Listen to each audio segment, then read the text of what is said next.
আজ বাচ্চাদের পছন্দের খাবারটা রান্না করেছি আর খাবারটা এতটাই মজার হয়েছিল যে একবার রান্না করলে বাচ্চারা বারবার খেতে চায়। আসসালামু আলাইকুম, চলে আসলাম আরো একটি ভিডিও নিয়ে।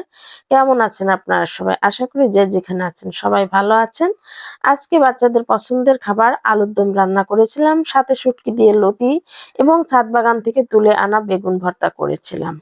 ভিডিওটা গতকালের ছিল, এডিট করা হয়নি, আপলোডও করা হয়নি। আর খুব অসুস্থ ছিলাম, কণ্ঠের অবস্থা কি সেটা তো আপনারা শুনতেই পাচ্ছেন। তারপরে ভিডিও তো প্রতিদিন দিতেই হয়, তো আজকে যদিও ভয়েস দিতে আমার অনেক কষ্ট হচ্ছে, তারপরেও ভয়েস দিচ্ছি। বাজার থেকে নতুন আলু, ছোট ছোট যে আলুগুলো, এটা আপনাদের ভাই নিয়ে এসেছিল। আর আলুর দম খাবে, এটা সবার আবদার।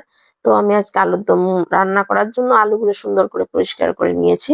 আর এই আলুগুলো হচ্ছে একটু বেশি সময় লাগে, মানে একটু পরিষ্কার করতে যতটা কষ্ট, কিন্তু খেতে অনেক মজা। আর নতুন আলুর দমটা আসলেই অনেক মজার হয়। আর খাওয়ার পর তো বাচ্চারা এতটাই মজার পেয়েছে যে বলে আম্মু আবারও খাবো, আবারও রান্না করবে। এই তো আমি রান্না করার জন্য পেঁয়াজ একটু বাদামি কালার করে নিব, তার মধ্যে একটু রসুন বাটা, মরিচের গুঁড়া, হলুদের গুঁড়া, তারপরে হচ্ছে লবণ দিয়ে দেব, আর ধনিয়া গুঁড়া, জিরা গুঁড়া, সব ধরনের মশলা এখানে দিয়ে দেব। আর এই মশলাগুলো দিয়ে রান্না করলে দারুণ মজার হয়। আর আলুর দমের আসল মজাটা পাওয়া যায়। আর এক্সট্রা অতিরিক্ত মশলা দেওয়া ঠিক হবে না, কারণ এর স্বাদ গন্ধটা অন্যরকম হয়ে যাবে। তো স্বাভাবিক যে মশলাগুলো আমরা রান্নাতে ইউজ করি, এগুলো দিয়ে দমটা রান্না করে নিব। আমি সবগুলো মশলা সুন্দর করে কষিয়ে নিয়ে তারপর আলুগুলো দিয়ে দিচ্ছি।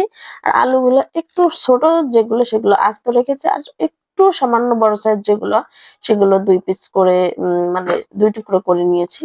আলুগুলো সুন্দর করে আমি মশলার সাথে কষিয়ে নেব। আর এইভাবে যদি একটু সুন্দর করে মশলা কষিয়ে রান্না করা হয়, তো আলুর দমের আসল মজা এবং স্বাদটাও পাওয়া যাবে। এই রেসিপিটা করতে হলে ধৈর্য লাগবে, কারণ ছোট ছোট আলু একটু ছিলতে সময়ও লাগে আর কষ্টও লাগে, সত্যি বলতে কি। আর ধৈর্য ধরে যে কোনো কিছু করে খেলে আসলে দারুণ মজার হয়। আর মজার খাবার খেতে হলে তো একটু কষ্ট এবং ধৈর্য ধারণ করে কাজ করতেই হবে। তো আলুগুলো আমি একটু প্রথমে মশলার সাথে সুন্দর করে কষিয়ে নেব, তারপরে একটু পানি দিয়ে দেব। আর পানিটাও শুকিয়ে নেব, যেহেতু আলু সিদ্ধ করতে অনেক সময় লেগে যাবে। তারপর আরো একটু পানি অ্যাড করব। অ্যাড করার পরে সুন্দর করে কষিয়ে নিব। সিদ্ধ হওয়ার পরে নামানোর ঠিক কিছুক্ষণ আগে 2-3টা ডিম দিয়ে দেবো, কারণ এই খাবারটা দিয়েই আমার ছেলে আলবি খাবে।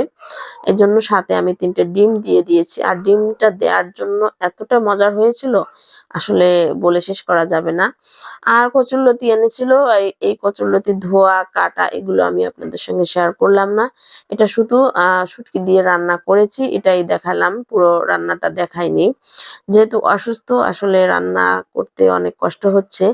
ফাইনালি কচুরলতিটা হয়ে গেছে। আর এদিক দিয়ে ছাদ বাগান থেকে আমি বেগুন নিয়ে এসেছিলাম, ছোট ছোট বেগুন। বেগুনগুলো যদিও একটু বিচি বেশি ছিল, তারপর একটু শুটকি দিয়ে একটু ডলে ডলে ভর্তাটা করে নিয়েছি। শীতকালে এই ধরনের ভর্তা খেতে কার কার পছন্দ কমেন্ট করে জানাবেন। ভিডিওটি আর বড় করব না, আজ বিদায় নিচ্ছি এখানে। আল্লাহ হাফেজ।